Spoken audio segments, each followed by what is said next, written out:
Binalot! Swak na swak sa panlasang Pinoy. Iba talagang feeling kapag kumakain ng ulam na Pinoy na nakabalot pa sa dahon ng saging. Gaya ng tocino, corned beef, daing na bangus, dinuguan, bistek na wala stick, inihaw na baboy, tilapia, taba, at longganisa. Lahat sila, rapsa! Samahan mo pa ng itlog na maalat, kamatis at atsanang manamis-namis. Tiyak na mabubusog ka sa presyong kayang-kaya. Totoo po yan, dahil sa halagang 50 to 100 pesos lang, may rapsang binalot ka na. Kaya kung ang hanap nyo ay fast food na putahing Pinoy, isa lang ang sagot, binalot!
Kita nyo naman, kahit medyo lumalakas na yung ulan, nakikita nyo, ang dami pa rin tao bumibisita dito sa Manila Zoo para makita yung mga cute na mga animals, katulad na lang ng elepante. Well, pwede nyo rin hawakan mga ahas, katulad nito, na hindi naman nangangagat.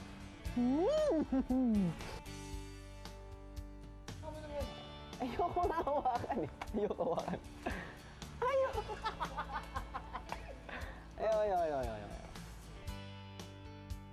Ayoko. Ayoko nga, ayoko.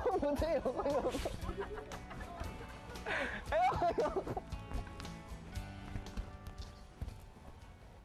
anunsyo para sa ating mga kababayan.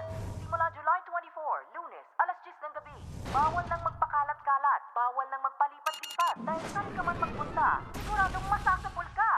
Pagbabalitang puno ng aksyon, mga istoryang todo ang lakas, mga kwentong matindi ang dating, mapapanood na sa bagong oras. Sa Pulso, hitik sa mga impormasyong kaabang-abang, katakam-takam, kahali-halina, kagilagilalas. Ngayon, isang oras na! Kasama pa rin si Ivan Mayrina at ang mga kapulsong sina Valerie Tan, Tony Gatgaba, Beto at May. Kaya tutok na dahil dito sa Pulang Pulso ng mga kwento. Tuwing Lunes na simula July 24, alas 10 ng gabi pagkatapos ng News on Q sa QTV.